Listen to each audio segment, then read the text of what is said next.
نے رکھے گا کہ یہ ساری چیزیں نبی کی زندگی کے ساتھ مل رہی ہیں یا نہیں مل رہی،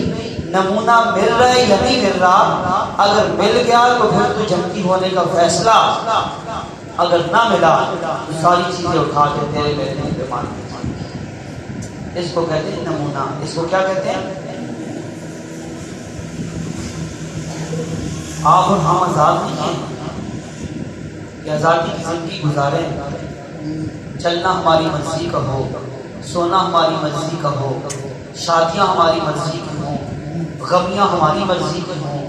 معاملات ہماری مرضی کے ہوں. ہاں یہ بات ضرور ہے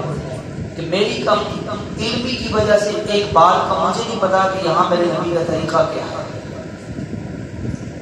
یا یہ ہو سکتا ہے کہ میری کم علمی کی وجہ سے میرے پاس کوئی ایسی خبر آئی کہ جس کو میں نے نبی کا طریقہ سمجھ لیا جبکہ وہ نبی کا طریقہ ہے ہی.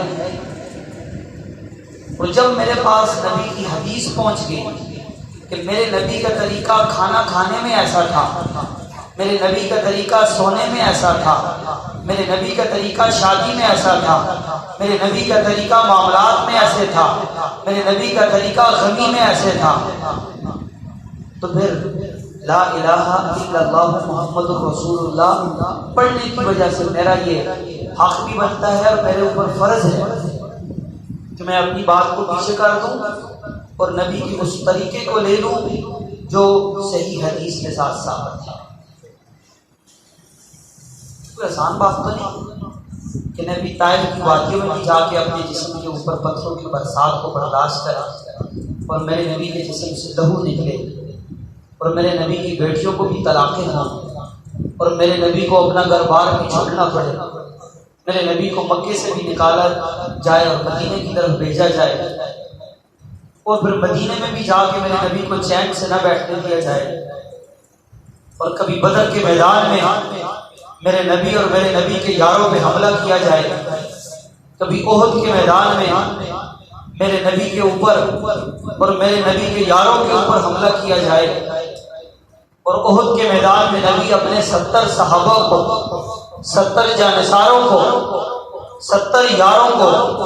اپنی آنکھوں کے سامنے کٹتا ہوا بھی دیکھے، اپنے چچا حمزہ کی لاش کے ٹکڑے ہوتے ہوئے بھی دیکھے، اپنے چچا حمزہ کے کان کٹتا ہوا بھی دیکھے، ناک کٹا ہوا بھی دیکھے، اور پھر دل ٹکڑے ہوتا ہوا بھی دیکھے، اور پھر اپنے ہاتھوں سے قبر میں بھی اتارے. تو کل قیامت کے دن کیا میرا نبی نہیں پوچھے گا کہ میں نے بدر میں اپنے یاروں کی قربانی کیوں دی، میں نے احد میں اپنے چچا کو اس دین پہ قربان کیوں کیا، میں نے اپنی بیٹیوں کو طلاقیں کیوں دلوائیں، میں اپنے یاروں کو حبشہ کی طرف ہجرت کرنے پہ مجبور کیوں کر رہا ہوں، میں طائف کے میدانوں میں جا کے اپنے جسم پہ پتھروں کو کیوں برداشت کر رہا ہوں، میرے جسم سے لہو کے فوارے چھوٹ پڑے. کل میرا نبی ہم سے یہ سوال کہ کہاں ہے میرا طریقہ